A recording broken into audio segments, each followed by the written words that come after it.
Okay, students. So today I'm just going to tell you that how to score 8,777 or 9 in writing, especially.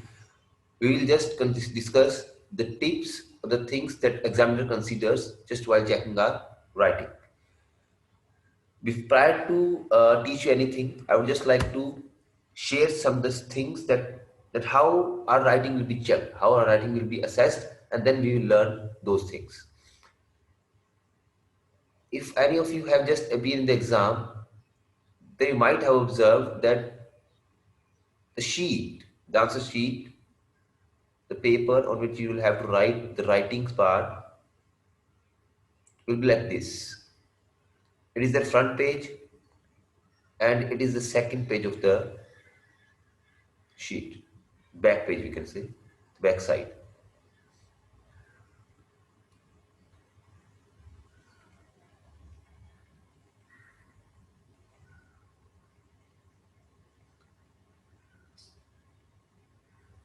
There will be space like this. And this space will be for your information, your name, your door number, your language, code, whatever that, okay? Your nationality. And there will be, and here down will be lines.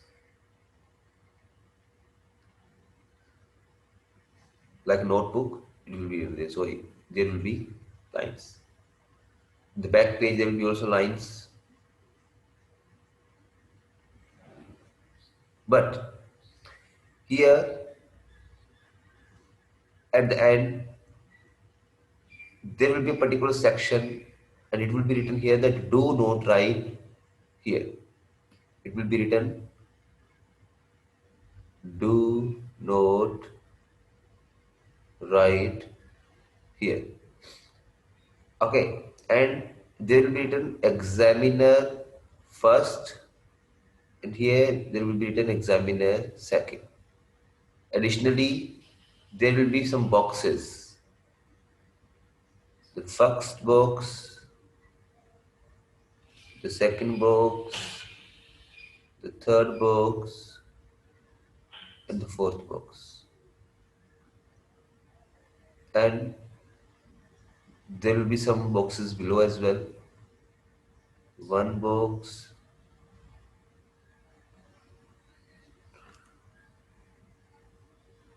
two box, three, four, and five. And same will be here. One box, two box, three box, four box. And then one, two, three, four, five.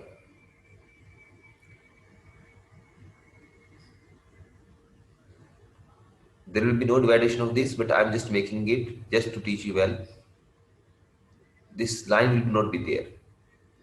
These boxes will be together, but I'm just making it separate. The same boxes will be for both examiners, examiner 1 and examiner 2. So, what will happen? Your writing will be assessed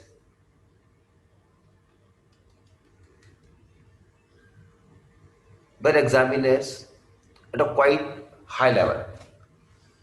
They will consider each single point of your and each single thing of the aspect of your writing, whatever you have written, everything from a small comma, from small punctuation marks to the sentence formation, everything will be checked. Everything means every single thing will be checked. If I talk about these sections, so it will be written here, it will be written here TA. Let me just complete this section. It will be written TA here, CC, LR, GRA. It will be written number of words, but if you have written just 250 words or 280 words, it will be written 280 here. Okay, but the boxes will be empty. Sorry, it will be written penalty for the number of words. It will be written here off topic. Okay, off topic. It will be written here memorized. Memorized. And what will be written here? It will be written here eligible. It will be written here eligible. It will be written here memorized. And what will be written here? It will be written here memorized. And what will be written here? It will be written here eligible. It will be written here memorized. And what will be written here? It will be written here eligible. It will be written here memorized.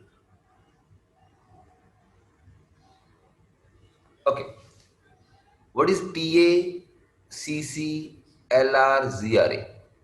I will just teach you today. What is the number of words? You already know. The penalty, according to number of words, no one knows except examiners. No one knows that if your one word is less than the requirement, okay, then the limit, then how much band will be deducted? No one knows. Even examiner doesn't tell us. Okay, they doesn't even tell us that how they cut the score, how they go for the penalty. So it's their tangents. They don't even share with the public band descriptor. Okay, so we will not be able to get to know about that. The thing is that what is off topic, what is memorized, and what is eligibility. It is the main. These are the main points to consider. These for section TACCLR GRA are for the positive marking, while these are the sections where our negative marking will be done. It doesn't mean that writing will have negative marking, but these are the sections where we usually lag. I'm really sorry, guys. I have been too cold today. So today we will learn this and we will learn this also. Okay, I will tell you these negative marking sections prior to explaining TACCLR. Okay, let's continue. If I talk about TA, it is called task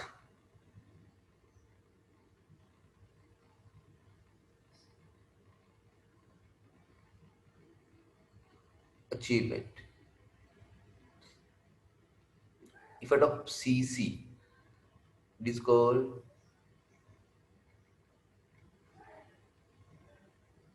coherence and cohesion.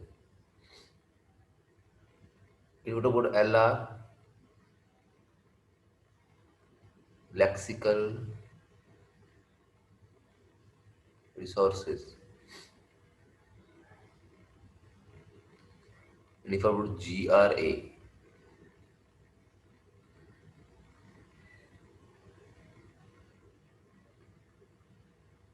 grammatical range and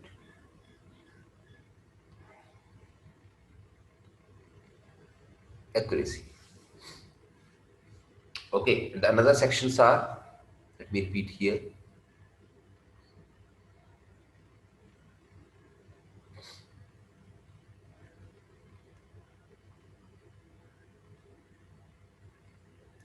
There is no to write number of words. You could reconsider that, but still I will write number of words and penalty. Next is off topic,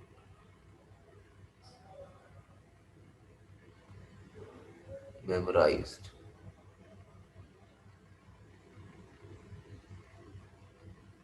eligible.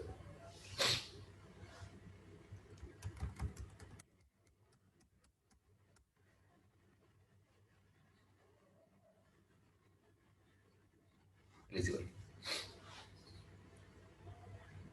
Okay. Task achievement mean if you just read the question carefully, each aspect or each word or whatever the restrictions the examiner has made in the question, you will have to follow. Usually, for an example, you will not understand, just as I'm saying.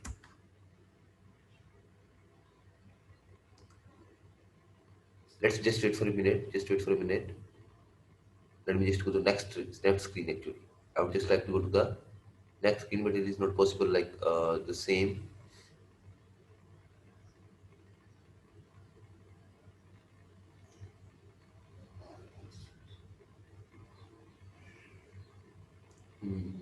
What should I do now?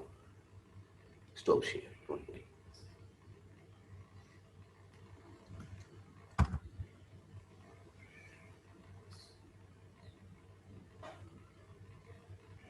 Yes. For an example, if I talk about writing task 2, if you talk about writing task 2, and the task is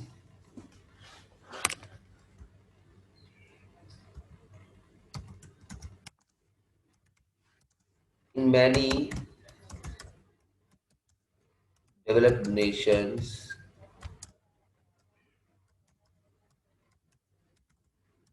population aging has become a major concern.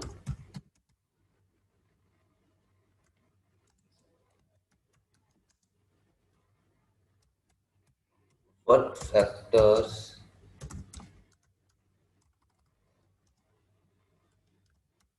do you think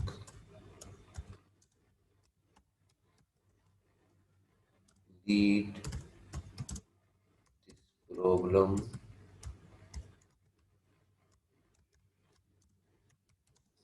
How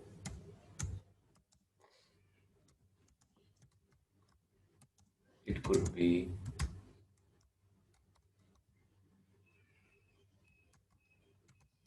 solved? If there's a question in the exam, it's an essay part, okay? It's a topic for the essay to essay. What does TA mean? What does task achievement mean? That from here to here. This is a very simple question. It's a very simple question. Students usually read it, but still miss some of the statements. For an example, if I just write in the introduction part, it is the question, and what we write in the introduction, in introduction we just write, what do you write in the introduction?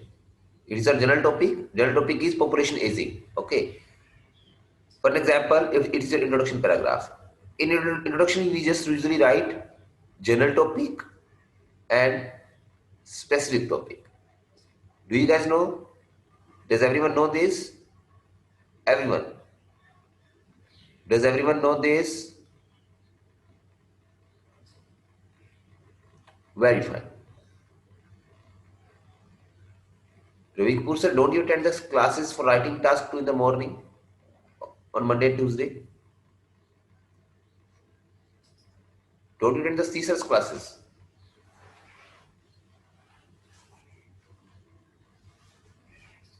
Okay, that's why you might not know good at that. He will teach about the writing task too. So don't worry. He will have a session again, basic session again. Okay.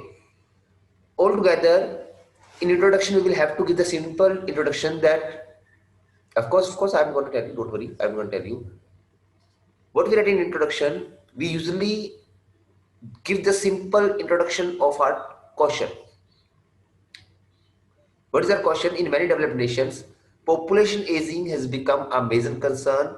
What factors do you think leads this problem, and how it could be solved? If I talk about general topic, then general topic is what is our topic about today? What is our topic about today?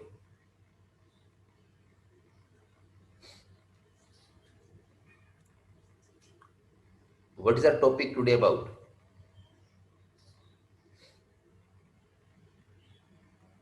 Population aging. Okay. Our general topic is population aging. And specifically, what has been asked to us, what has been asked to us, that what factors lead this and how it could be solved. Did you get it? Have you got it? If I talk about specific question, then our general topic is population aging, and specifically what has been asked us is specific topic. What has been asked to us? Population aging has number of things like what is population aging, how many types of population aging, okay, what are the causes of population aging, what are the effects of population aging, what are the solutions of population aging. If I talk about everything, then there will be number of things that we could write on the population aging, its types, its definition, its causes, its effects, its solution, okay, number of things. But if I talk about in today's task, we are specifically has been asked, we have been asked about the causes and solutions only. Neither its effects, neither its types of population aging, neither the definition of population aging. So we will have to give the answer. We will have to give the answer of causes and solutions only. Now, what does population aging mean? Let me just tell you. Population aging means the number of countries are going through now, especially Canada and Australia. Why they're just welcoming the international students and usually give them PR. The thing is, the countries are really reeling under the population aging. It's the biggest issue, and India is quite. Some of the Asian countries are quite successful at that. Population aging is if the population. No, no, no, no, no. It isn't the brain drain, man. It isn't the brain drain. It is a different term. Population aging means if in a country there are 1 lakh people, out of 100% people, if the olders, if the olders proportion is more than the youngsters, for an example, more than 50% or 50% people are older and the youngsters are less in number, it is called population aging. The countries don't have the potential, the labor with potential, the people with potential and the physical fitness to work. They don't have that because the older population is quite in high proportion there. It is called population aging. It is called population aging. Okay, there's a term. Overall, if the overall young age, if overall age of the country, what is how the age is considered? The age of the whole people, the age of the whole people is divided by the number of the whole population. It will be average age of the country, and that shows that what is the age of the country. And if it is quite less, that means the country is ruling under the population aging. The country is ruling under the population aging. Okay, so if it is 50, less than 50%, that means the country is ruling under the population aging.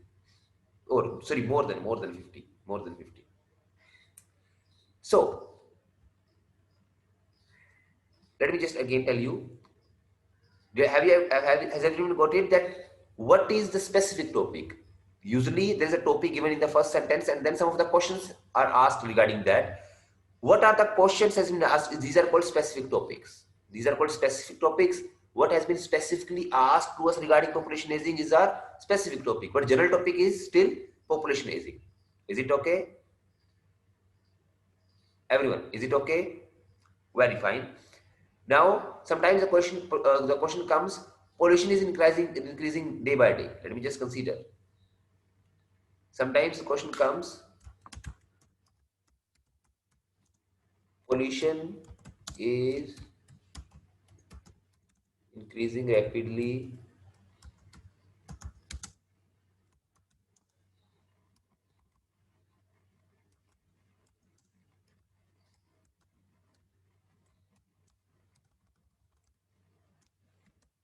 all over the world.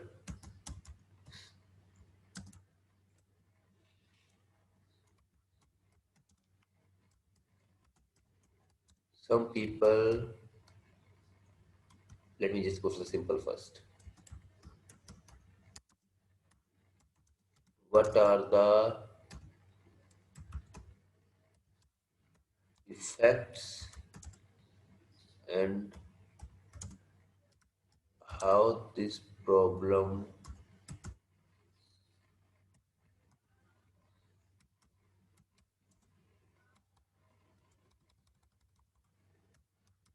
how can this problem be solved?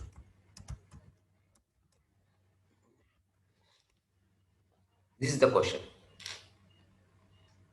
This is the question. Okay. And there is another question. Let me just explain you what is this. What is the mean of specific topic, general topic? Then we'll continue with the TACCL or GRA. And I'm not just going to write up some further question here as well. Another next question, another question actually. What is it? It is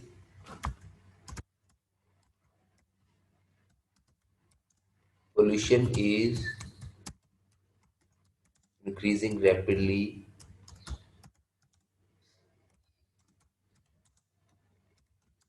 all over the world. Some people believe that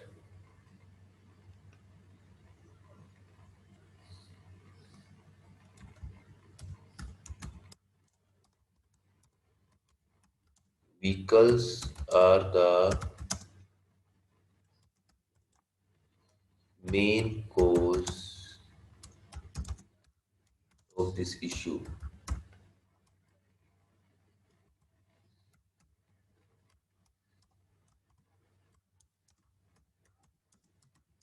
Do you agree or disagree? Okay.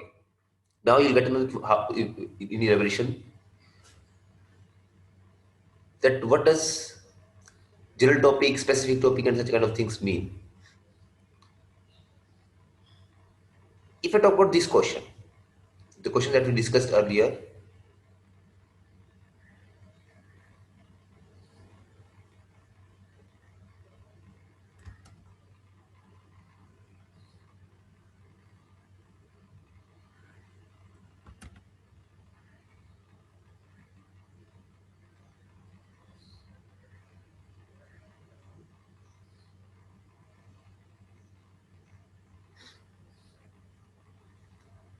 okay. In this question, our general topic was population aging, and specifically, we were asked that what are the factors that lead this problem. That means what are the causes of this problem, simply if I can say, and how it could be solved. Causes plus solutions. Causes plus solutions. Okay. Here, what is the general topic? The general topic is pollution.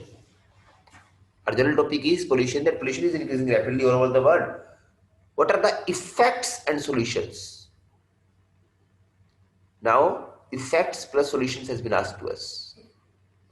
If I talk about here, pollution is a general topic. Is our general topic. Plus, what has been we asked about in the specific topic? In the question number third, in this one, what has we been asked regarding the general topic specifically? Can anyone tell me? Let me just allow you guys to speak. Can anyone tell me? Just read the question carefully. Just read the question carefully and reply.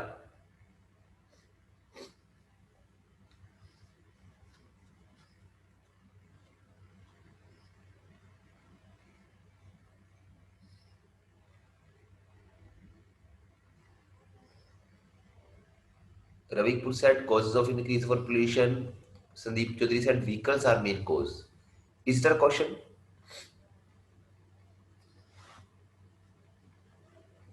What we will have to give the answer of in the third part specifically?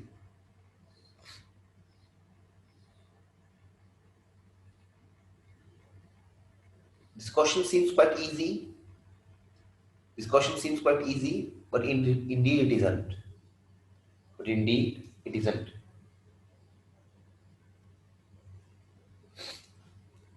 The question is just agree or disagree with the vehicles are the main.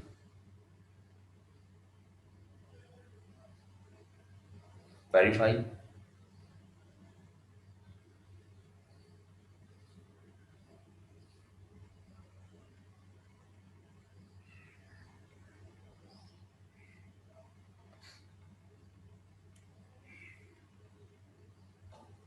Good efforts that you made, guys. Quite good efforts. How many students are here? Himalaya is here.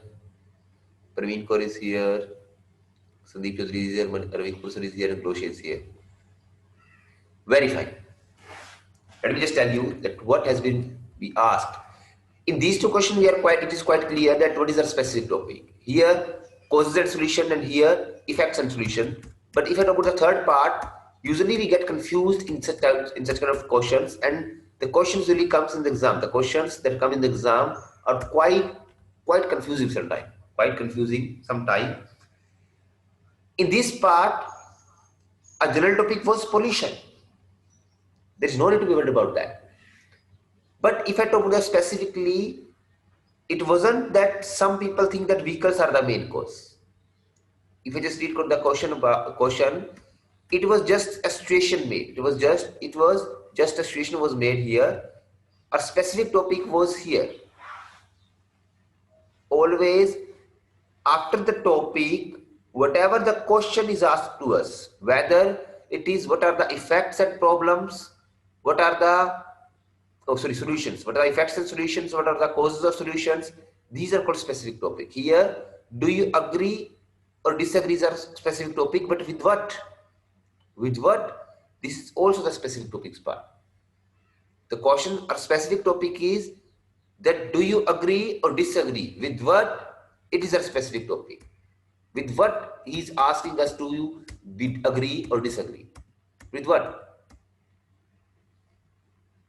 With what?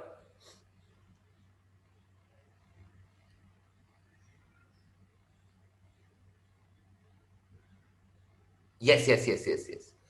You answered about the general. You answered about the general topic. It is still general topic still here. It is still general topic that he is just making situations. Very fine, very fine. Our question was, for an example, if I talk about the simple thing, it is the world. It is the pollution actually. It is the pollution topic. If I talk about the pollution topic, it is like this. Further, if I talk about the pollution, there can be a lot of things. Pollution topic is quite wider. It's quite wider. It's a wide topic. Okay, we can talk about the pollution. If I talk about the pollution, pollution's causes, types, solutions, effects, definition of pollution, number of things about the pollution. We can write as many things as we can write. Okay, what are the least things of the or least causes of the pollution? What are the main causes of the pollution? Okay, so let me just specify that. Let me just specify that.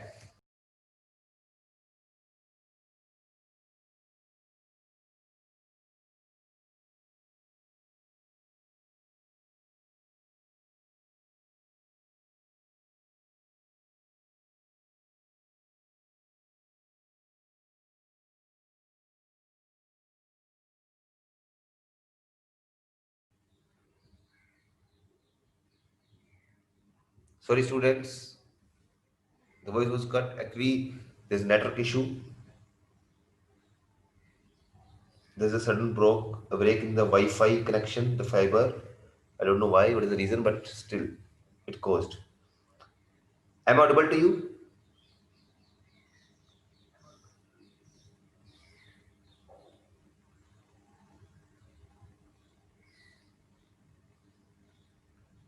Okay, thank you very much.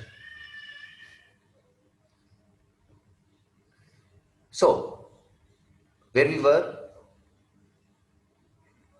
I was on the pollution, yes. For an example, there is a pollution task. It is like, it can be this. The small proportion goes for the causes. For an example, if I divide the pollution, then the pollution can be caused like this. There are number of topics that we could discuss about the pollution.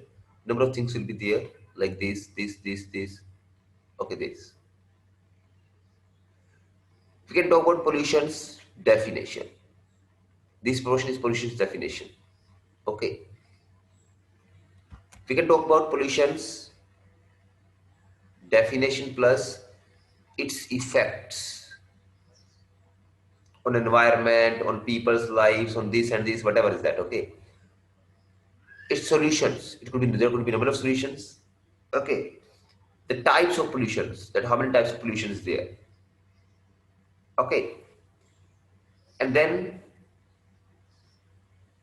the areas regarding the polluted, that which are the highly polluted areas, which are the less polluted areas. Okay, we can just zone. We can just talk about the zones, highly polluted zones or less polluted zones. And this section is for the causes. Causes are here, effects are here, solutions are here, types are here, definition is here. The polluted areas are here. Number of things you can talk about pollution. Topic, general topic, pollution can come any time. General topic will be pollution. Sometimes you will be asked regarding the solution and effects. Sometimes you will be asked regarding the least preferred, least zone or like highly polluted zones. Sometimes you will be asked about the causes solutions. Okay, causes effects. Sometimes causes solutions. Number of times you will be asked.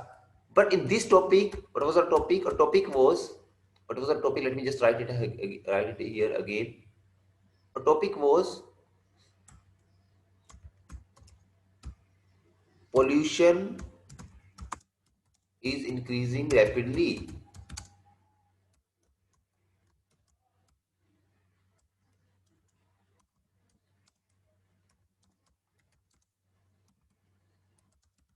All over the world.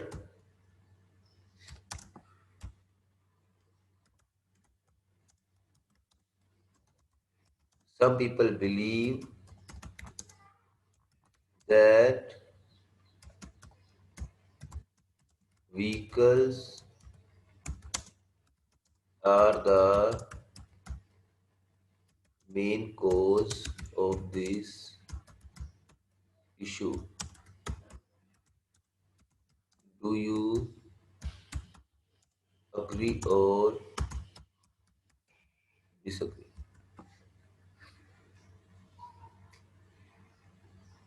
In this topic, we are asked about something, that do you agree or disagree with that particular topic, and what is particular point. If I talk about from this circle, which section that we will have to give the answer regarding this question?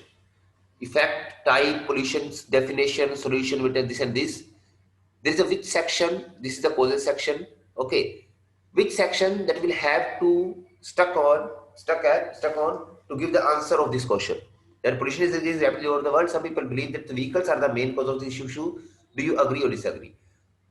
Is there a question regarding the effects of the pollution? Should we go stuck to this section, this one, or this one, or in the center one, or this one, or this one? Which is the section the question is about from this circle? Which is the section that our question is about? Everyone.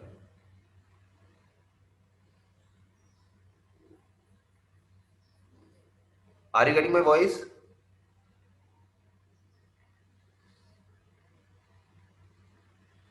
Okay. Causes. Very fine. Ravi sir said, sir, causes. Do you get it, guys?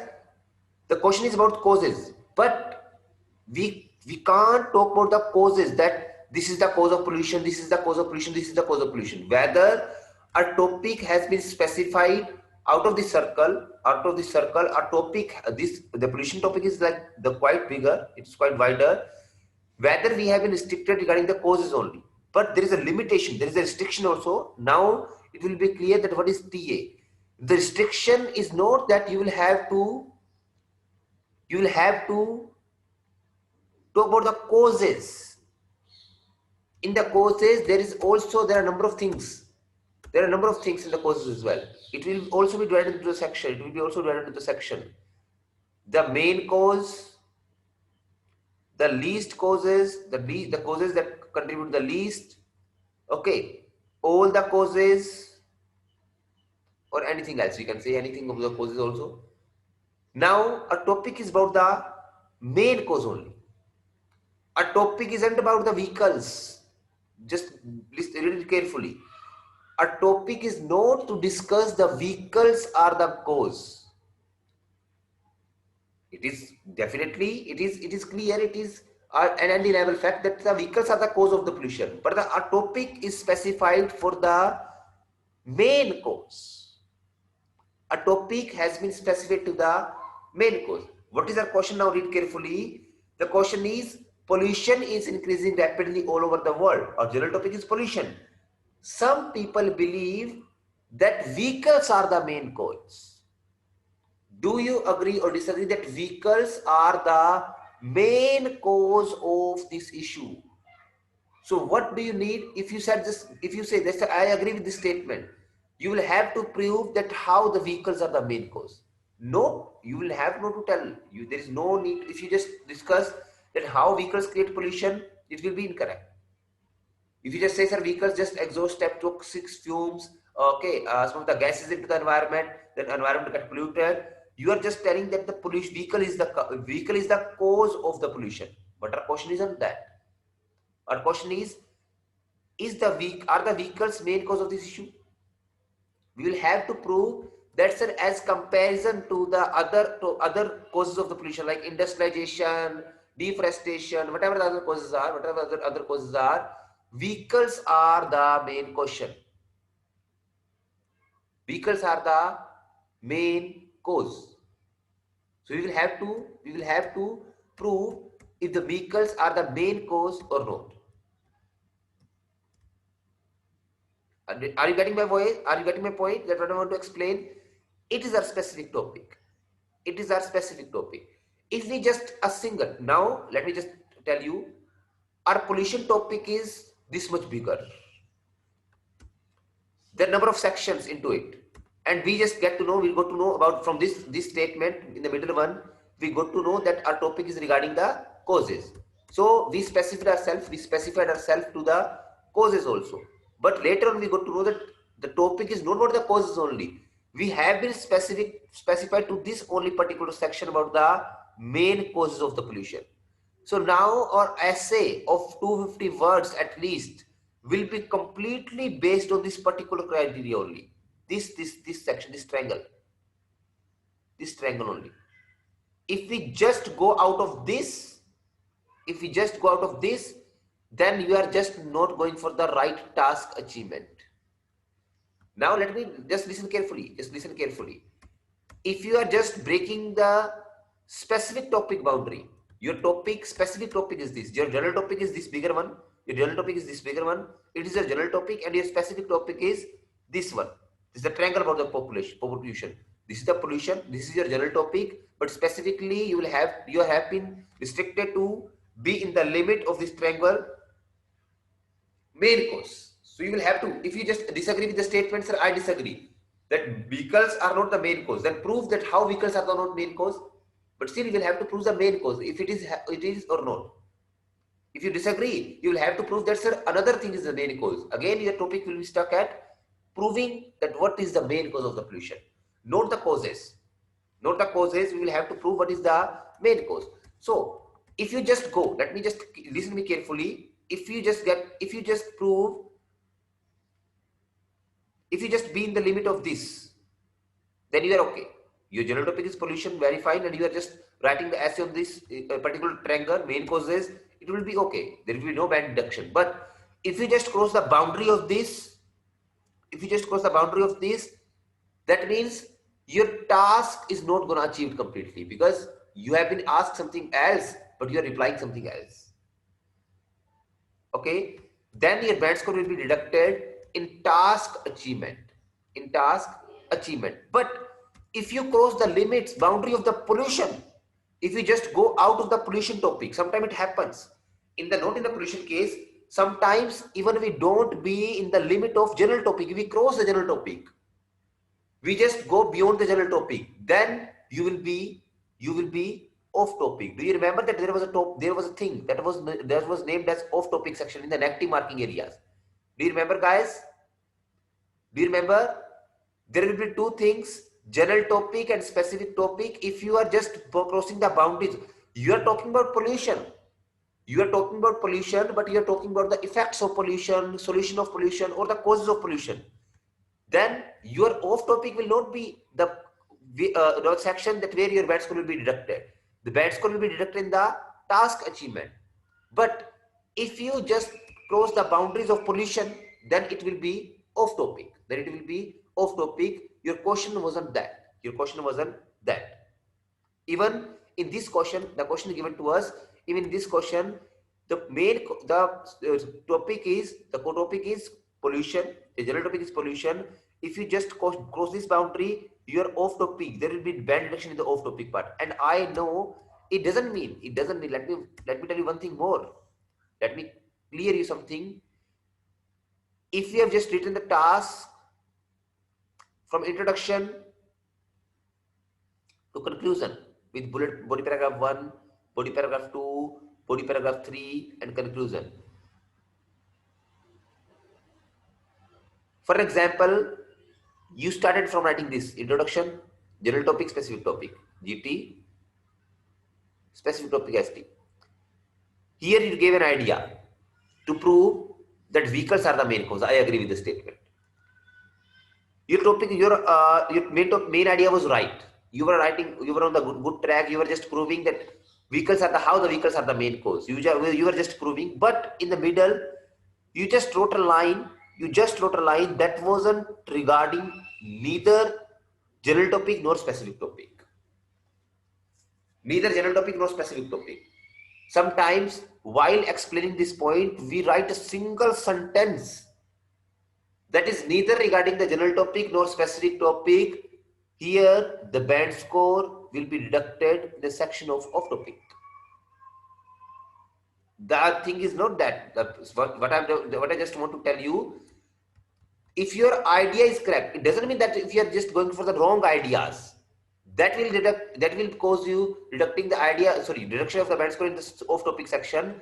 If you written any single statement, whether your topic was right, you were going good in the topic section, you were quite good at, you read the main notice, wow, how you can say vehicles are the main topic.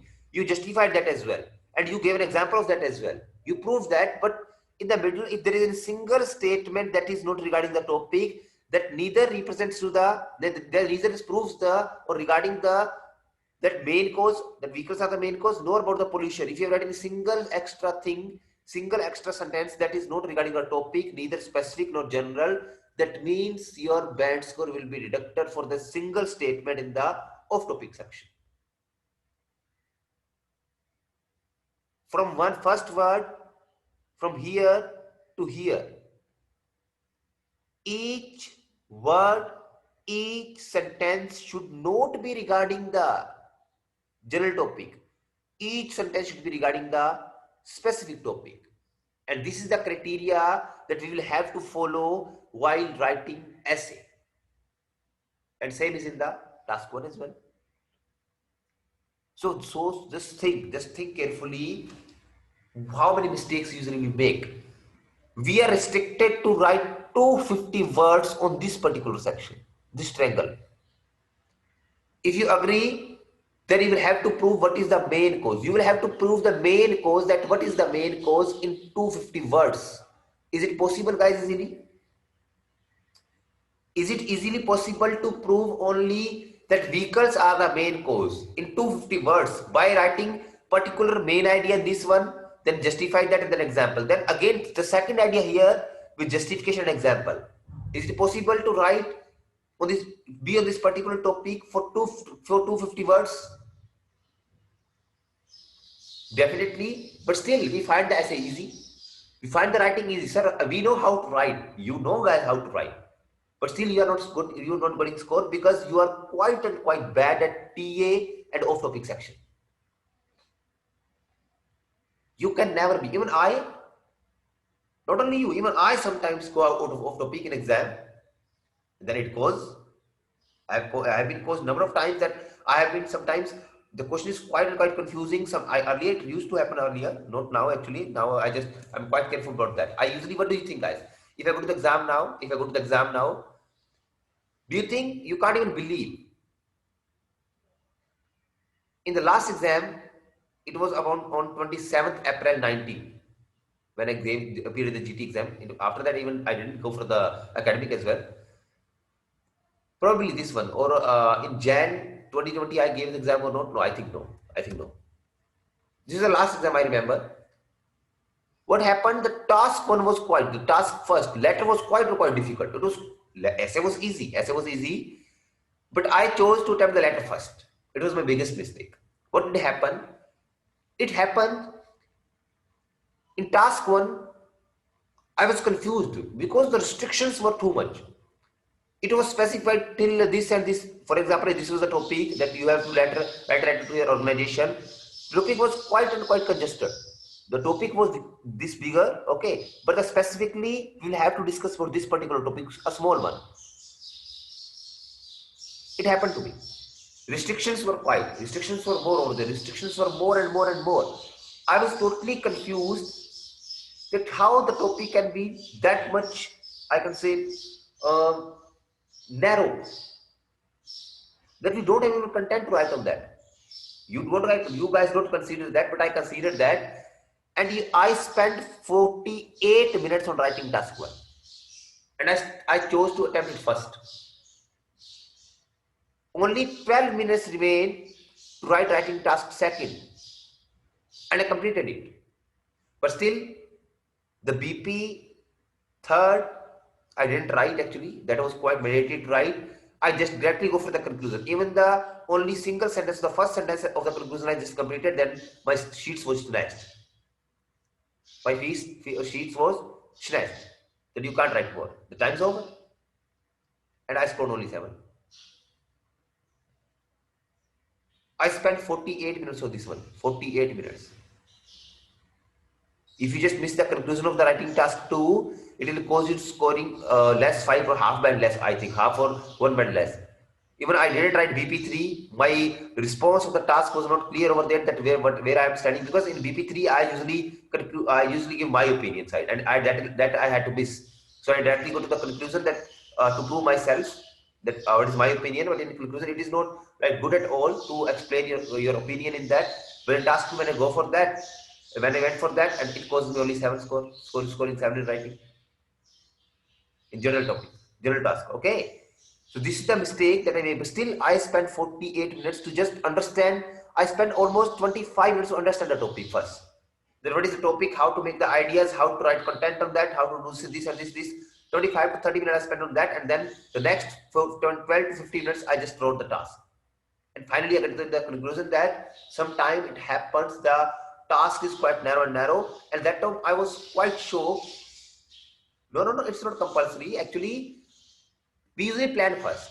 What we do, usually we plan first. Initially, what we do, the planning is the biggest part to get success in writing. If you just plan the task first, no one can stop you, no one can restrict you to score 9. If you haven't planned, no one can just make you able to score 9. What happens, earlier I just planned that in introduction, I will consider that this is general topic, my stand is this. Some people believe this, others believe this, and my stand is this. Then I wrote whether it was agree-disagree task. Sorry, whether it was agree-disagree task. I showed that first I will write the disagree point. I agreed with that. Disagree point I will write first, and then in the second I will go for the agree point. But I will say the point is not mine. This is of the people's opinion. Some people believe this one, they keep this opinion. Another keep this opinion. Okay, and here I wrote, this is according to me. For example, agree-disagree task, I usually write the ideas here. It's my opinion, it's my type of writing. You guys are not restricted. The ideas that I am going to elaborate in the beauty paragraphs, I usually write them in the introduction. Whether the task is agree-disagree, whether the task is discuss both, give your opinion, whether the task is whatever, I don't care about that. All the times I usually write the points here, that this idea is here, and then I elaborate one by one ideas in the further paragraphs. I said whether people disagree with due to this point, but due to this and this point, these are the points that really convince me to agree with that. I just stand.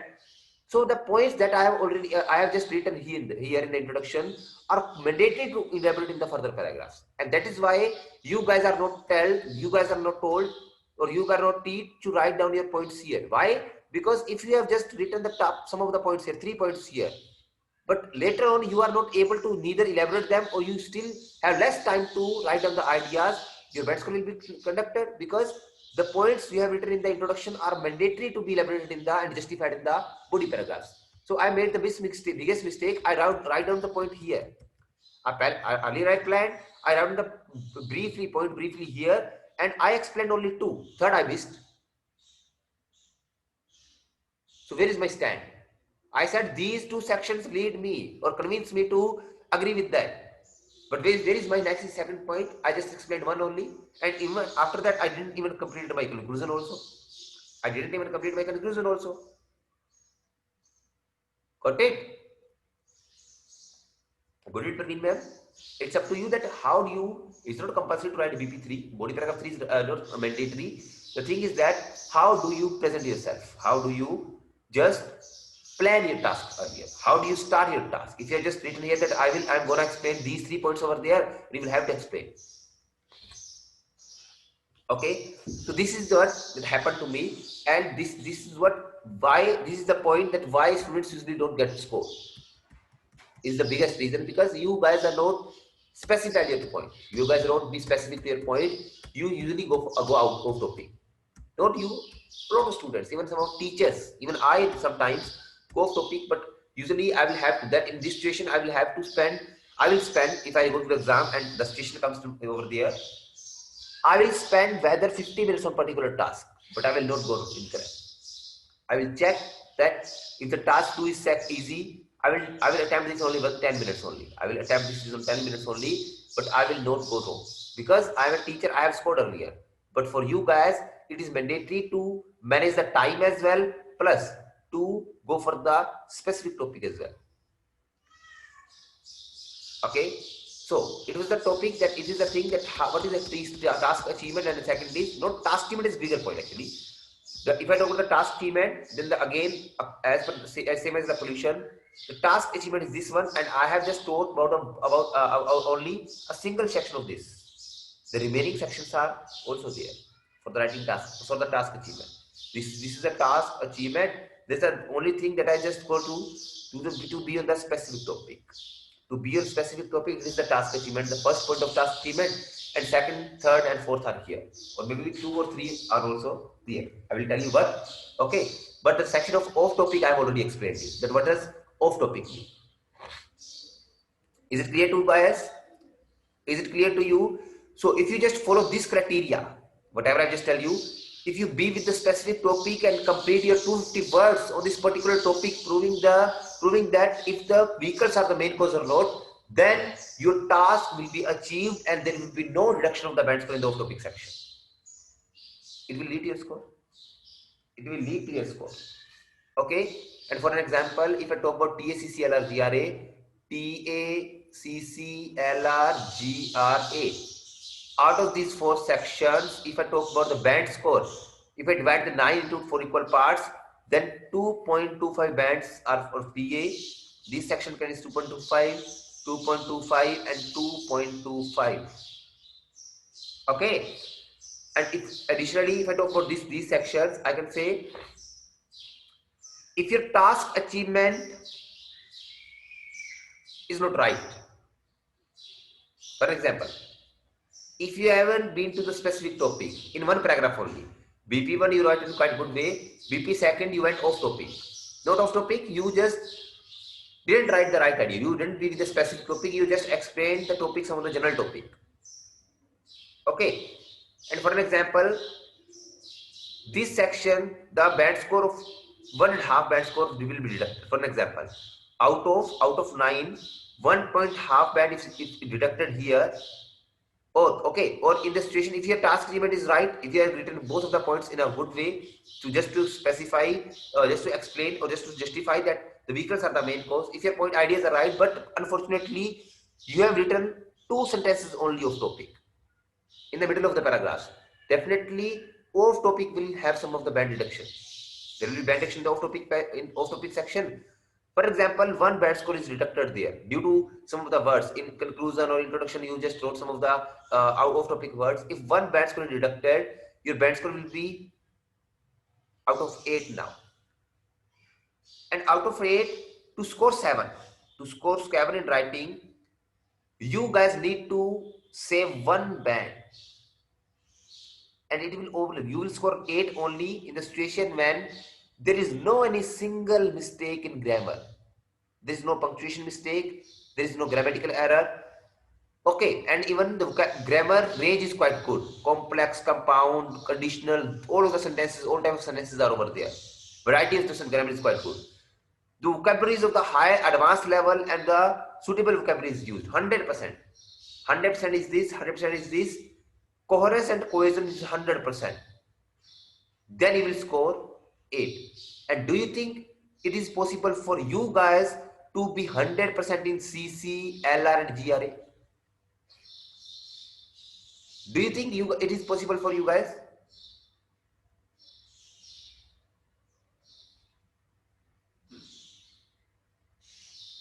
And this is what I was just saying you a day for yesterday in the evening class.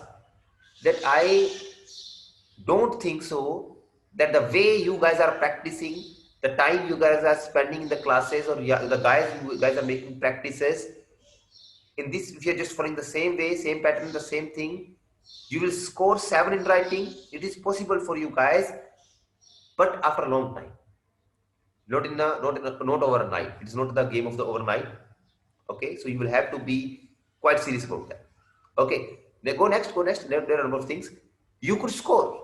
You guys know that you are not good at LR.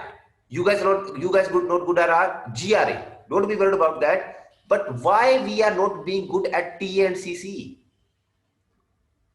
Why we are not being good at T and CC? That is the easiest part that we can learn. Lexical sources vocabulary we can't learn overnight because it is the thing that we have learned from our childhood.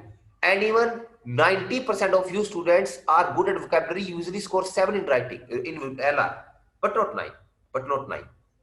You guys usually score 6 to 7 in GRA, if I talk about GRA, okay, and 7 in LR, 7 plus in LR.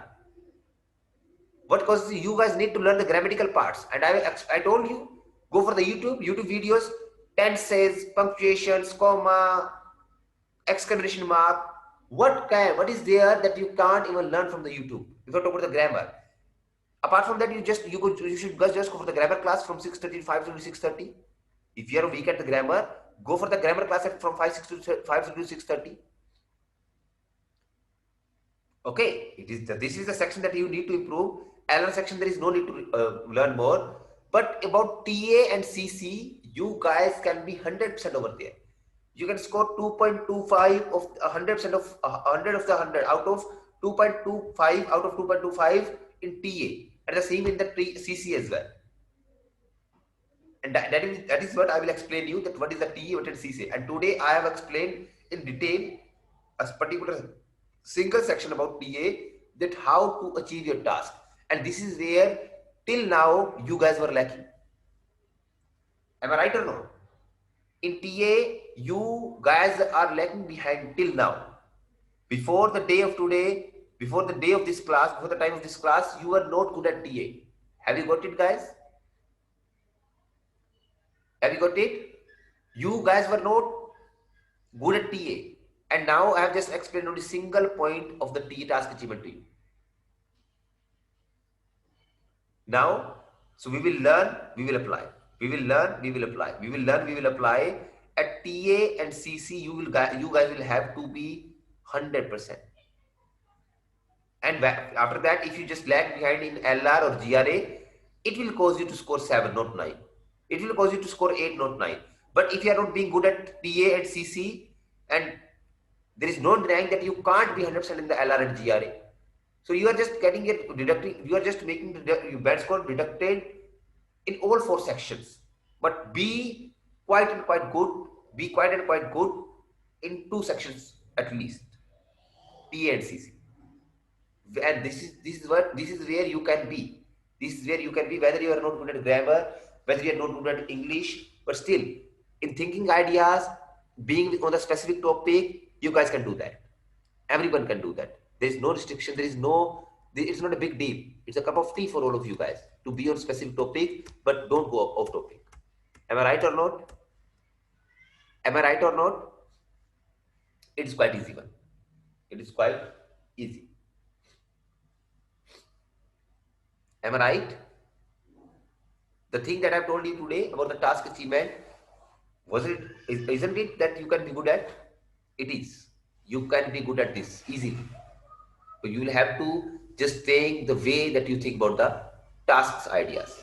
Okay, let's go to the back page. So finally, you go to the what is the TA mean? What is TA mean? I have just told you. What is off topic mean? I have told you. Okay, and apart from that, if I talk about the other things, CC, LR, GRA, I will just explain further. Let's continue with the PPT part now. Let's continue with the PPT part now.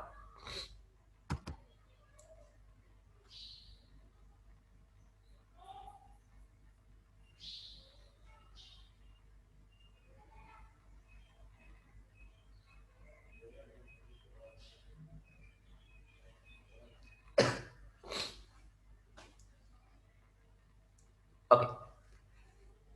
In writing, there are two tasks. Task one, that is letter, and it is three types of letter. Okay, it has three types: formal, semi-formal, informal.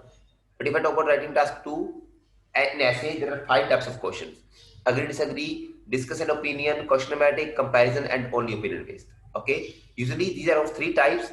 Essays are of three types, but I have just divided them into five parts, five different parts.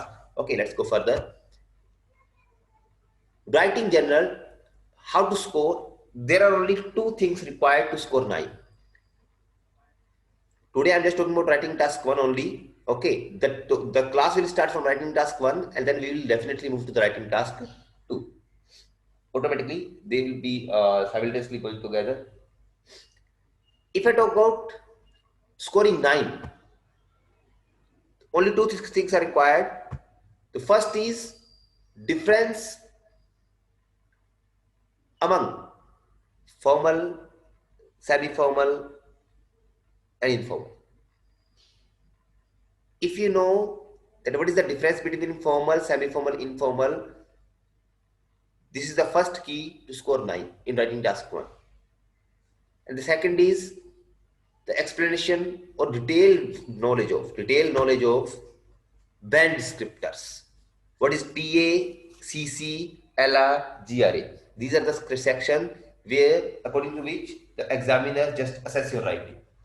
And if you are good at these two things, no one could stop you to score 9 because you will have detailed knowledge that what are the keys that's to use, that what are the key to open the lock of the scoring 9 in writing part. But you will have to be quite good at just achieving that key. I will tell you how to score, how to be good at TA, how to be good at CC, what to do to learn LR, what to do to learn GRA. But if I talk about especially these two sections, especially the first two sections, because at these two sections, CC and LR, sorry, LR and GRA, I couldn't help you. Why? Because if I just start teaching you GRA, so it will just decrease your CC. It will just decrease your band score. Okay, if you just start learning GRA from me, it will definitely gonna deduct your coherence and cohesion. Okay, I will teach you these two sections, and no, and you guys, I believe I can easily say, out of you guys just be at 7 usually. LR, you guys are everyone is at 7. No one just goes score less than 7 in LR. And if I talk about the GRA, you usually score 6 to 7. Some of you are quite good in the GRA as well. As Ravi Kapoor is quite like we can say I can say 7. Okay, Ravi Kapoor, you are at 6.5 or 7. Even Glosia, you are good. You are good at English. You are just good at making sentences. But if I talk about the GRA, there are some minor mistakes in your English. There's a minor mistake. I assessed your writings, but I couldn't record the feedback. Actually, it wasn't possible for me. It was quite difficult for me to record. Okay, so other students were talk about Sandeep Chaudhary. She's also good at. Ravinder is quite good. Today is Ravinder here? Is Ravinder here? No, Ravinder is not here. Okay, she's good at that. So usually you guys are stuck between 6 to 7. Some of you are 7 plus as well, but not all. 6 to 7 you can easily score in this, but at these two sections I will make you to score 9. And how to do that? I will just tell you. And these are the things that are mandatory to learn to score 9. Let's continue. I have just given the little bit knowledge about the TA and the other two sections that are other one section that is off topic. Okay, and later on with the continuing with the class, I will tell you that how to score 9. What are the TA? What is the CC? What are GRA? What are LR? Next, go next. If I simply explain the difference between formal, semi-formal, informal, this is that how to recognize question, how to recognize question type. If the question formal, semi-formal, or informal. If the letter comes to you regarding the organization, that you will have to write a letter to the organization, then in this situation the letter will be either formal or semi-formal. Either formal or semi-formal. I will talk about this later. If the letter is to be written to an organization, 100% the letter will be either formal or semi-formal. Informal letter can never be written to the organization. Whether the organization is of your brother, whether the organization is of yourself. But if I talk about the organization, if there is a company, if there is a brand, whether brand or not, if it is a company that where a majority of people work, those from the same family, then that means you can never write an informal letter whether you are writing to your real brother. But if the letter is regarding the organization, you could never write informal letter. Okay, condition number one.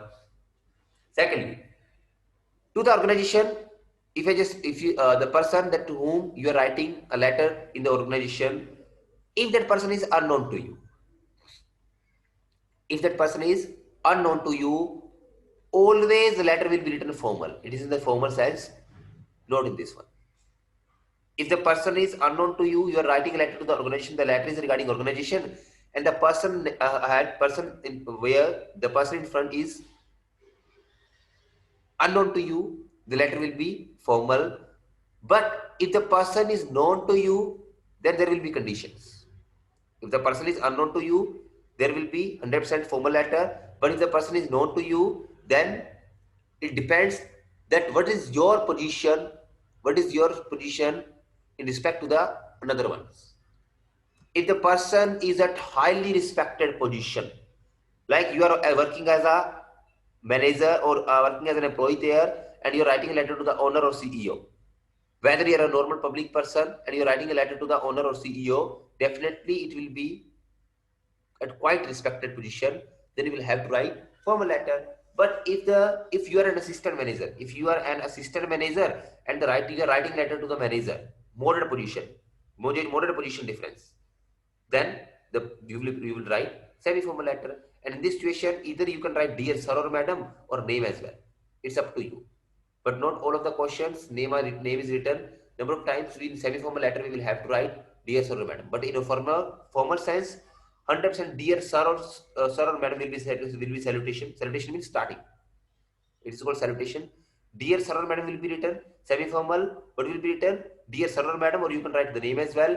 And now, if I talk about the condition, if your letter is being written to the quite close ones, for example, friend, relative, colleague, neighbor, then the letter will be informal. But except two conditions, sometimes the letter to the neighbor and colleague is also written in an semi-formal sense. Sometimes it happens. It depends that what is the situation. There will be a topic, situational statement over there, then there will be 3 bullet points. What is written here, what is written here is the main thing that you will have to consider. What is the thing that you will have to consider? That if, for example, if you have been asked to write a letter to your neighbor, you recently moved to a new area of the same city. The city where you living earlier, you just changed the colony or the area of the city in the city. Now, definitely, what does this sense? What does this make? What does this sentence make the sense? That your neighbors are not completely known to us. They are not casual with you. They are the new neighbors. Okay. He said that recently, a few last week, you just shifted to a new place in the same city now, and you just had a noise from your neighbor's house. Okay. So write a letter to the neighbor. You are quite disturbed from their neighbor's house due to the noise. Okay, so write to their neighbor's house. Or secondly, you can say that it could be that you said recently moved to a new place in the same city, and invite your neighbors to the kitty party or a small party at your home, or your son's birthday party, whatever is that, in a party at your home. So in this sense, if your neighbors are new to you, you will have to write semi-formal letter, not the informal, because they are not close to you. You don't know that what is their behavior of, what kind of behavior they have. Okay, how they can just how will they accept your invitation or complaint letter or not? Okay, in this sense, you should not be informal with them. You will have to be semi-formal. In the colleague, same. If you have just changed the company, or sometimes it's also regarding the truth colleague. It's also regarding the organizational letter. So if you're writing to the personally, for the personal regards, then it will be written informal. Otherwise, you should try to have to write for semi-formal task because the position is not much. It is your colleague, so definitely you should write semi-formal letter. Okay. So this is the difference at how to recognize the question. If the person is the letter is regarding organization, it would be either formal or semi-formal. The letter will be formal in the sense when the person is unknown to you, but if the person is known to you, then we will have to check the position, that at what position the person is working, the respect the position. Okay. And others in the others the other condition is that when the person is quite close to you and the letter is not regarding the organization, then you will have to write a informal letter. Okay. It's the first thing. Go further.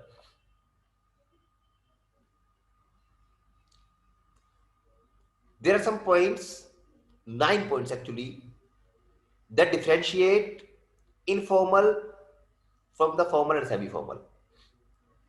Just read them carefully. Even you could have a screenshot of this screen as well. You could have a screenshot of the screen as well.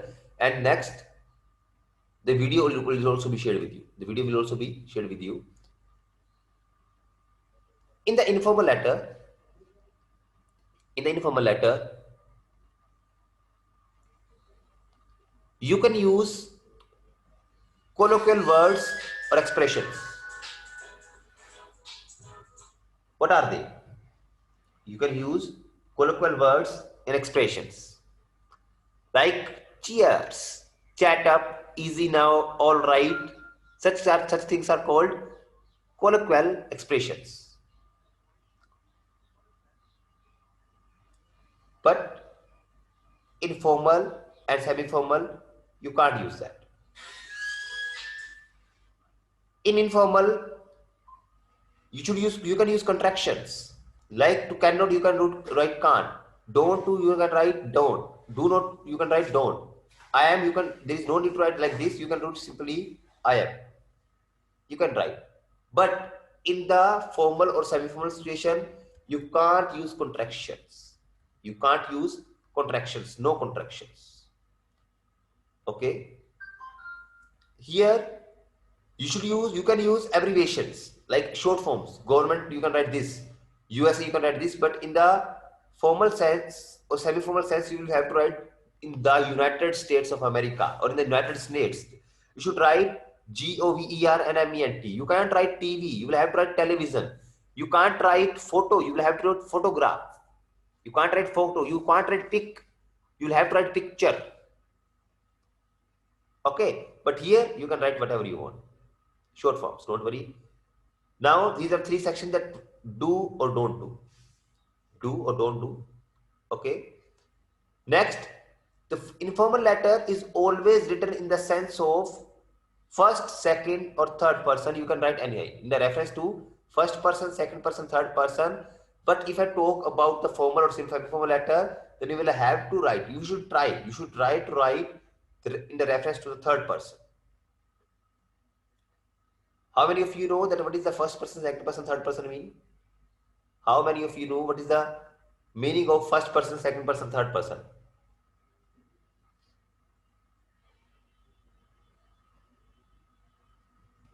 Let me explain you. Parveen Kaur doesn't know. Parveen Kaur doesn't know. Parveen ma'am, what does it mean? I, my, me, we, are, us. The things that refer my side. Me, my, me. For in Hindi, if I explain, mera, hamara, hum. It is called first person reference. First person reference. If I talk about second person reference, it is called first person. Second person, you, yours, the person in front of you, yours. Okay. These are called second person reference. For an example, here is Praveen Kaur and here is, yes, yourself as well. Here is Glosia. They both are talking to each other. If Praveen Kaur is speaking, she is the first person. If she speaks about herself, me, my, I, etc., etc. If she talks about you, hey, Glosia, what are you doing over there? You did this, you did this, you will do this, you will have to do this. Then she's second person. If you are speaking, you are first person, he is second person. For Glosia herself, she is first person and you are second person. But if you guys are talking about the Ravi Kapoor, he is the third person. And what will you what the words you will use? He, she, they. These are called there. These are called third person references. These are called third person references. Okay? Did you get it now? Very fine. Very fine. So let's continue. So you should, indirectly, I mean to say, in the formal and semi-formal task, you should avoid using I, my, me, you, yours. You should avoid. I'm not saying that you should not write. Number of times I will write more, a lot of time, but you should avoid using I, you, yours, first person, second person. You should write it in the reference to the third person, or you should avoid using first person or second, third person references. Okay. Further, next. Here you can use glitches like some of the things that are, what does glitch mean? Glitches are like that there is no sense of these things, but still people say. Like some people say, only time will tell you. In Hindi, time batayega tere ko to. Usually in English, usually people just write this thing. Okay, for example, I was in hurry, I was just at speed of light. Or simply your friend, if you just call me, I will be there at the speed of light in the in the midnight. Is it possible to be on speed of light? Is it as fatal? Is it possible? It is not possible. These are things that can never be possible. These doesn't make sense. These don't make sense. But in informal you can use that. But in informal you can use that. But in semi-formal formal constitution you can't. You can't. Okay. Just wait for a second. Just wait for a second.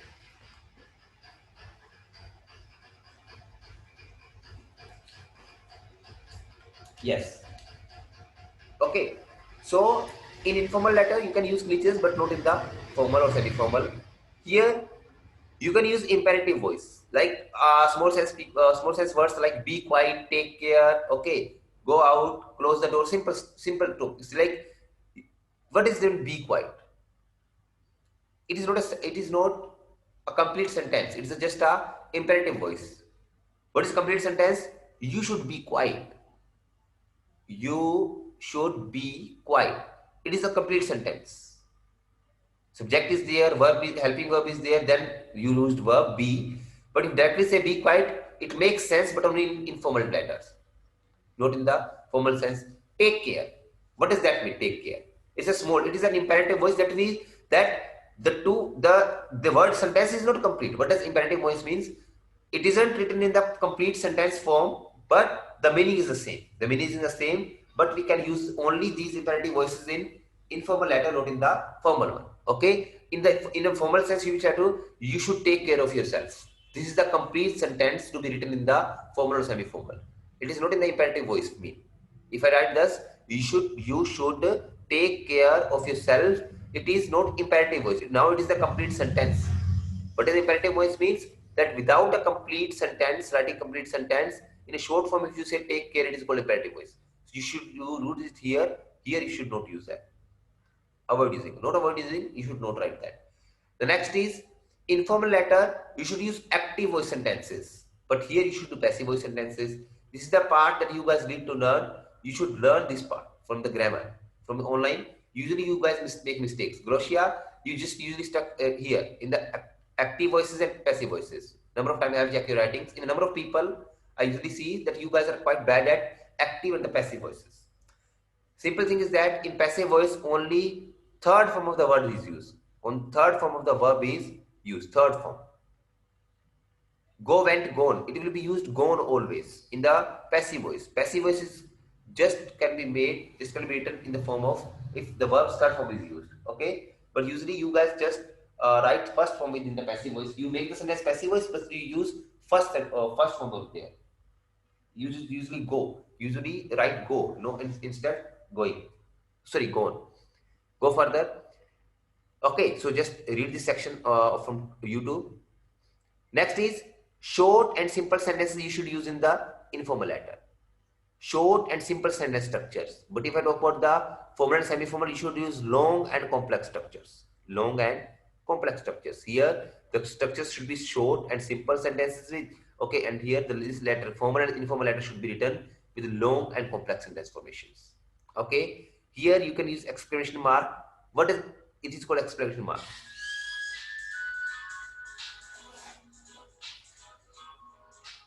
It is called exclamation mark. When it is used, when is it used? Does anyone know when the exclamation mark is used? When the exclamation mark is used, does anyone know?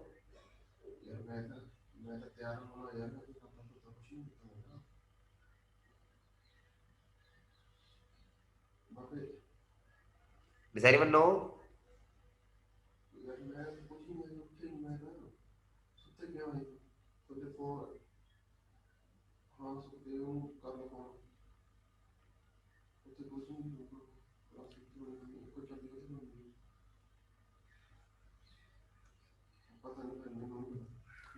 Closure sir, for and face.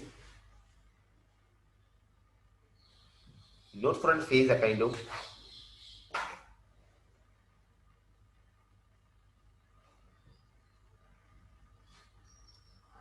And face is something else. No, no, no, no, no, no, no, no, no. Exclamation mark is used to emphasize something, to show your over-exciting expression, over-expression. Like, for example, simply, if you just write yes like this, yes, I will be there. Okay, or if you write yes with exclamation mark, what does that mean? Yes, I will be there like this. If you use wow like this, wow, wow like this simply, and you just paste a comma or full stop there, and full stop can never be. Wow, it's a quite good, it's quite beautiful. Or if you just use exclamation mark here, wow, it's quite good thing. Then it is called. Then we will have it. What does exclamation mark? Then showing the over expression, excitement, or we can say simply to just enhance the expression, to just enhance the expression. Okay,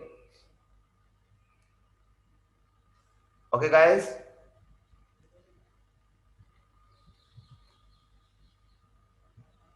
Oh yes, yes, emphasize, not emphase. Emphase is something else, that looking forward, going forward. This is called emphase. It is another meaning.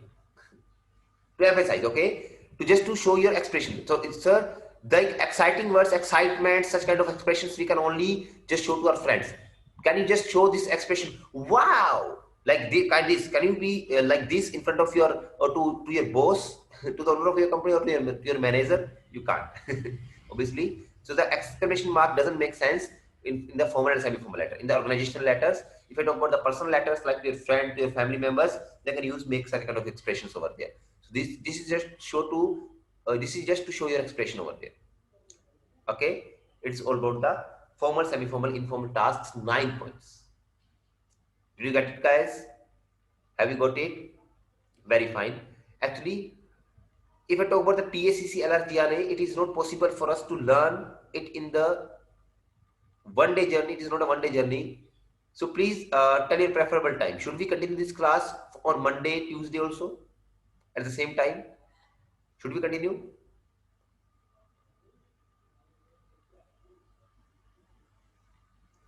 Actually, Monday, not on Monday, Tuesday, sorry. There will be another class. On Monday and Tuesday, there will be class for writing task 2. The teacher will come there. Okay, and Wednesday, Friday, I will be there for this class. Usually it happens that on Monday, Tuesday, there is writing task 2 class, and another days there will be writing task 1 class. And on Friday, we will have a practice of listening and reading, and on Saturday, there will be speaking class. Okay, because on Monday, Tuesday at 7, I had another class actually at 8. At 8, I had another class at the beginners of the academic session, academic module. So definitely, I will have to take care of that class on Monday and Tuesday, not on Friday, Saturday, another day. So the class will be over there on Wednesday, and Thursday. Okay, let's continue because I just want to make you all of the things clear in a very good way with more details. Okay, I don't want to be so quick in that.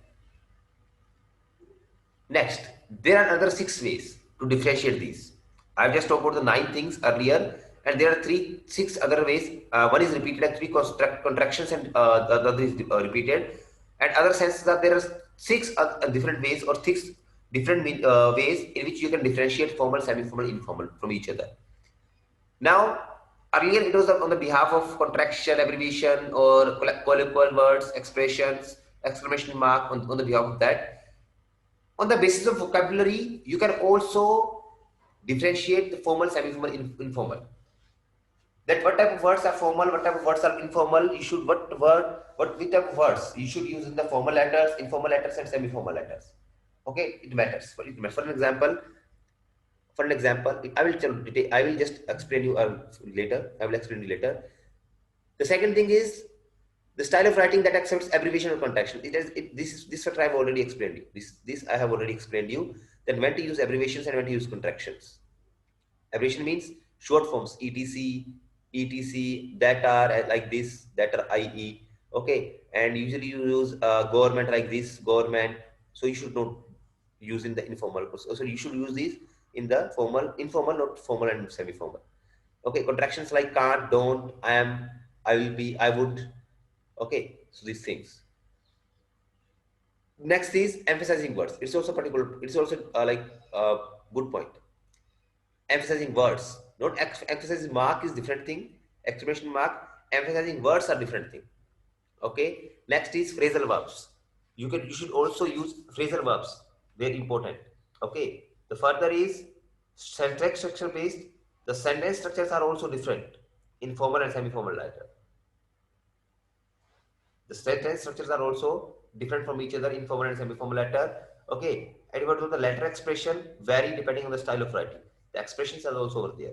This is called ending and starting of the letter. What does letter expression mean? That how do you start the letter and how do you end the letter? And it is quite simple. In starting, when you will have to write dear sir or madam, when you should write dear sir only or madam only, when to write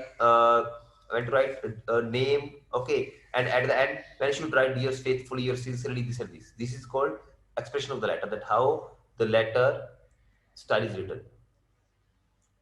Okay, so these are the 6 points. If I go into details in that, so I would say vocabulary part. The first section was vocabulary.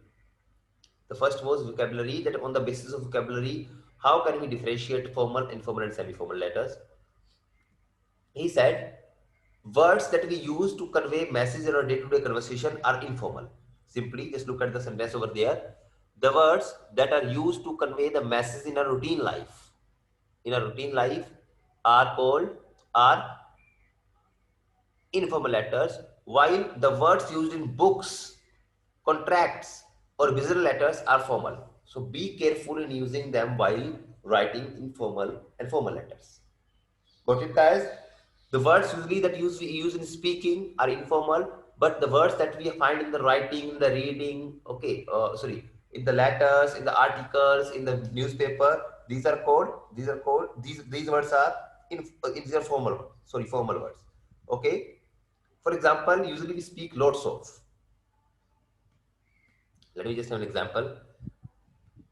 Informal sense is, why don't you pop around my house?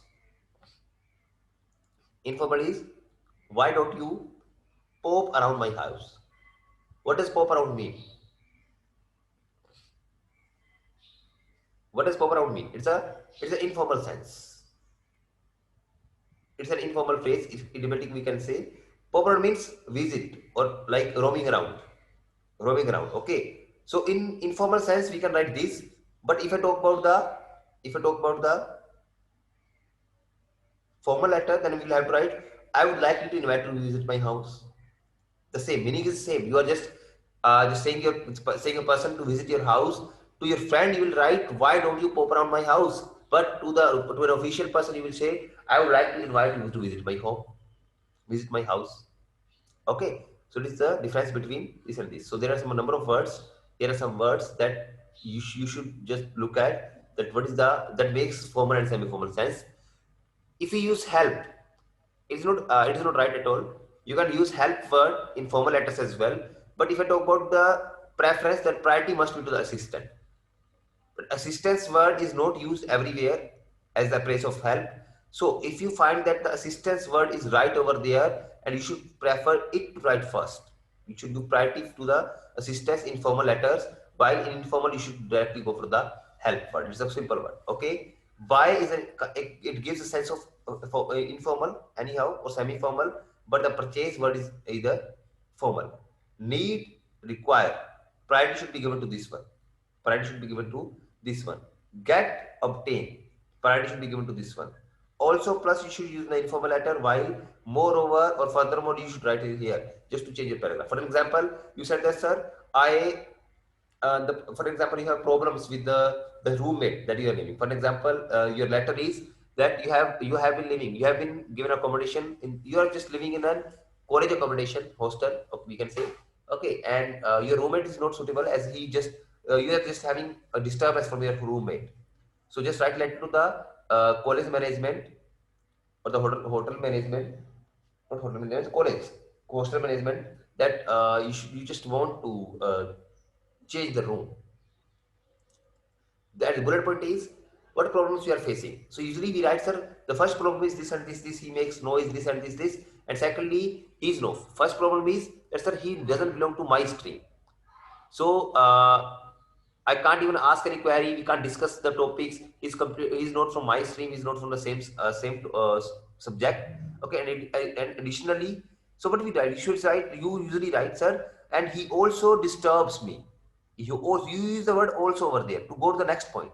To give the next point, the first point was that he doesn't belong to my stream, and he also make the noise, create the noise, or disturb me just by making noise. His friends usually just have gathering in a room till late night, so I can't understand. Sorry, I can't study. If I just say them to go out, he usually just shout on me and etc. Whatever happens. So to change the point, you use the word also, but you can do this in the informal letter. But if I talk about the formal, you should write the word moreover. That, sir, the first problem is this. Moreover, he is doing this and this. So it gives more informal, sorry, formal sense. The next is whole, entire. It's not a big, there is no like much difference in that. It simply just wrote whole word should be written everywhere. It's simple, but everyone knows this meaning. Every person knows this its meaning, but the entire, it has the same sense. The whole world, the entire world. But this word is quite formal. In articles, usually the entire word is used. So priority should be given to this. You should write this as well, but the priority should be given to this. Okay, further, enough, sufficient. Enough is something gives the sense of semi-formal, informal, while formal is sufficient. So you should give the priority to this word. So on the basis of vocabulary, you can also differentiate your formal, semi-formal, and informal tasks. Got it, guys? Everyone, get it? Have you got it? Everyone, verify. Verify. Let's continue. The second was abbreviation and contraction. I already told you. In formal writing, you can use abbreviations as well as contractions, but you cannot use them in the case of formal writing. It's simple. For example, I'm waiting for you. I'm waiting for you. You should not use I'm like this in informal. I'm waiting for you, or I'm waiting for you. In the formal, you will have to write complete the sentence like this. Informal, you can write this as well. It's up to you. If you don't the contraction, you can use turn on the TV. No, you should write kindly turn on the television. Television, for example, I use this television here. I just wanted to show you. So, thus you must adapt your writing in such a way that it suits the style of writer. Okay, so quite simple thing. I already explained you that. The next is be careful about the emphasizing words. Then, what is emphasizing word? What does emphasizing mean? To pressurize something, to prioritize something, to just make focus of the reader on that particular point. Sometimes there are some of the words that on which you just want the attention of the reader. So, just to emphasize that word, you use the words emphasizing words prior to that word. We can usually say adjective. We can usually say adjectives. For example, we said when you want to make something clear or draw attention of the reader, you can use emphasizing words. Again, Depending on the style of writing, these words vary. Okay, have a look at some of the below listed words and make their appropriate use while drafting your letter. Here, the words you use, loads of, a lot of, gives an informal sense. Like you just want to say lot of friends, lot of his friends.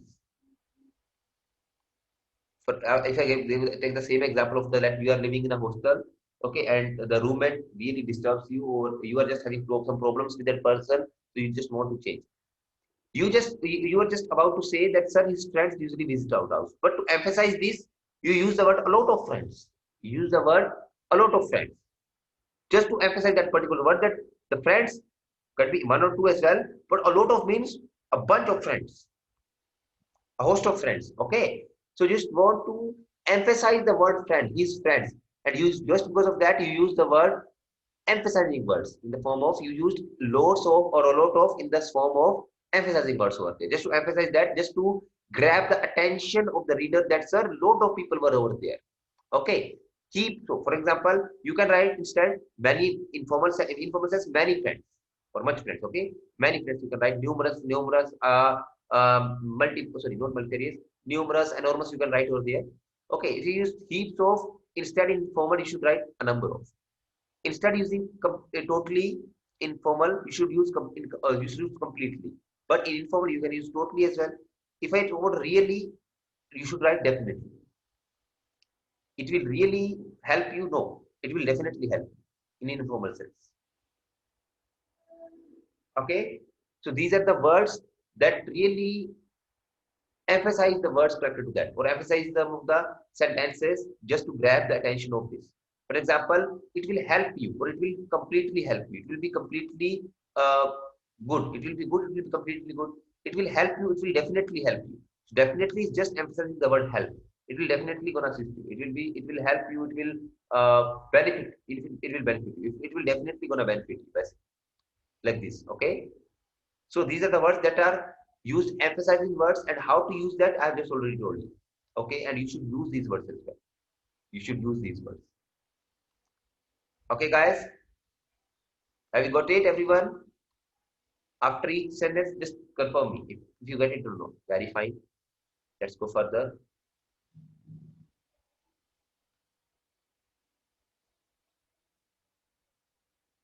So now it's called phrasal verbs. These are called phrasal verbs. Sorry.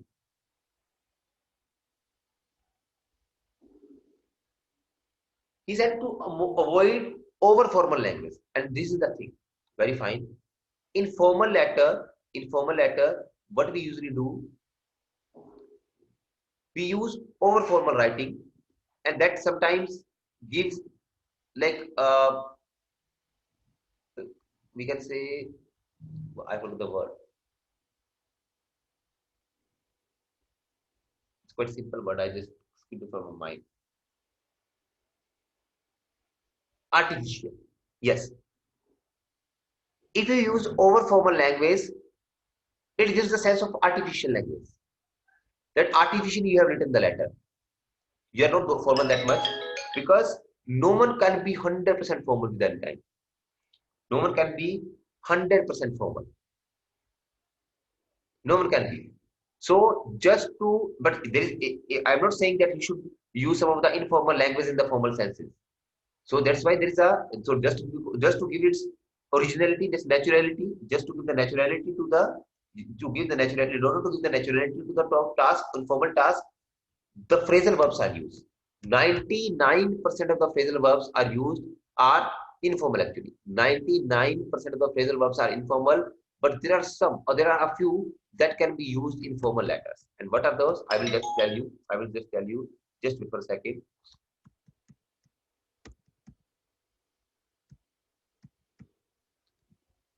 I said to avoid over formal language, we make use of phrasal verbs. But what happens when you need to write a formal letter? Though we think of phrasal verbs as mean of conveying in an informal way, there are many of them that can be appropriately used for formal writing. There's a good sentence. Though we think of phrasal verbs as mean of conveying in an informal way, there are many of them can be appropriately used for formal formal writings. Okay, so what are those? Let me just make it clear. There are some. For an example,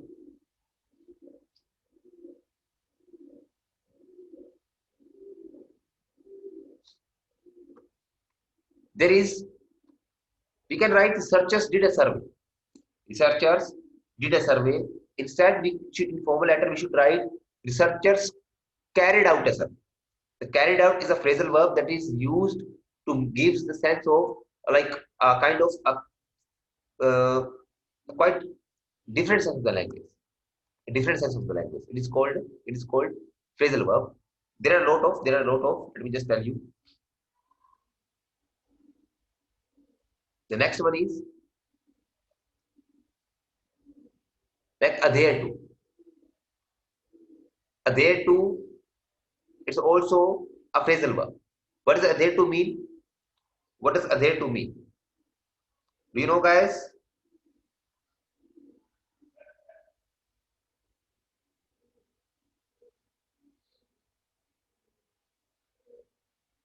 Do you know what is the adhere to mean?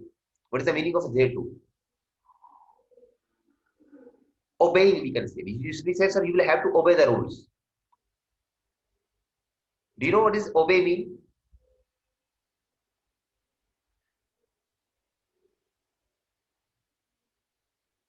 Yes, yes, yes, follow, obey. In the same sense, we use the word adhere to. That gives the formal sense. It is a phrasal verb to use as adhere to. Yes, yes, yes, yes, yes. We can say. Okay. In the same sense, there are words ascribe to, cast down, carry out, brought about, enter on, pertain to, provide against, point out, complain of. This is what we use to point out something. Point out is also phrasal verb. Complain of, it's also a phrasal verb. Provide against, providing against something. Okay. Pertain to, okay. Enter on, brought about, carry out, cast down, okay. Ascribe to. These are words that we can use. We can use in the formal letter. Okay, for an example, and let me just explain you that how to use ascribe. It's a good word. No, we it's rarely seen. It's rarely seen the use of ascribe to. Ascribe to means that related to. We can say. We can say related to. Just made a call. I'm just having a call. Just wait for a minute, guys. Hello.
Okay, I'm really sorry for the inconvenience, guys. I spent a few minutes over there.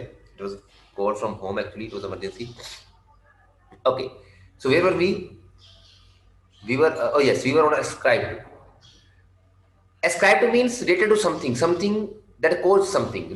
Just to tell you the cause, just to explain the cause of something, we can use the word instead of like causing or cause. We can or reason of something. Just whenever we just want to, we are willing to, we have to write the cause of something. Then we can use the word ascribe to. For example, let me just give the sense of this on the blank screen.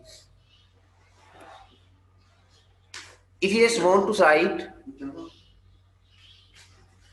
that, sir, some people, for example, today's question, some people believe that vehicles are the main cause of pollution. Then you can simply write, you can write, some people ascribe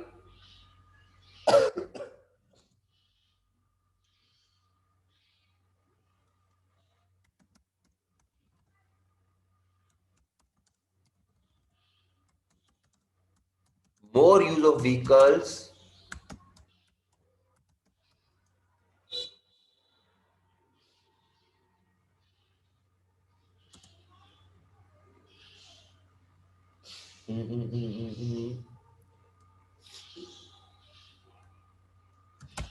to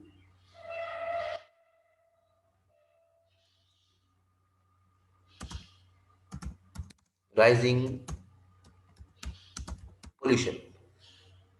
If I just read this sentence, it seems that, sir, it is not good written. It is not good written. What does that mean? Because we were just thinking that, sir, it will be written, some people ascribe more use of vehicles as the cause of this and this. But ascribe, what does ascribe mean? Ascribe, the word includes cause. Some people ascribe means give the cause, give the explain the cause, more vehicles to the rising pollution.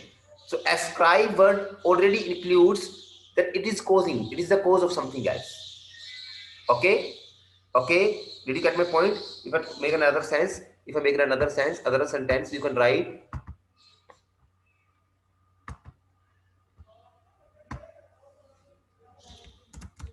in the bygone day, in the past, people used to ascribe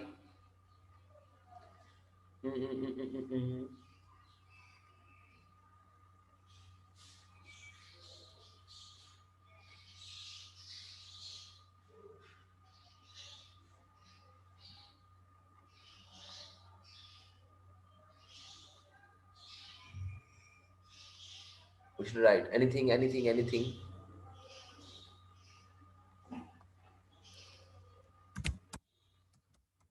consumption of fast food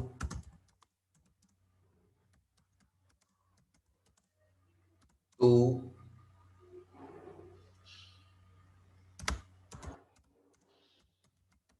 health issues. Also, the word ascribed to is used here. Where is to written? Where is to written? To is written here. The to is written here. Let me just explain you. To is written here. The term ascribe something to this. It is the, it is the cause and it is the result. Some people ascribe dash to dish. Ascribed to is a term that is used to just relate cause of some results.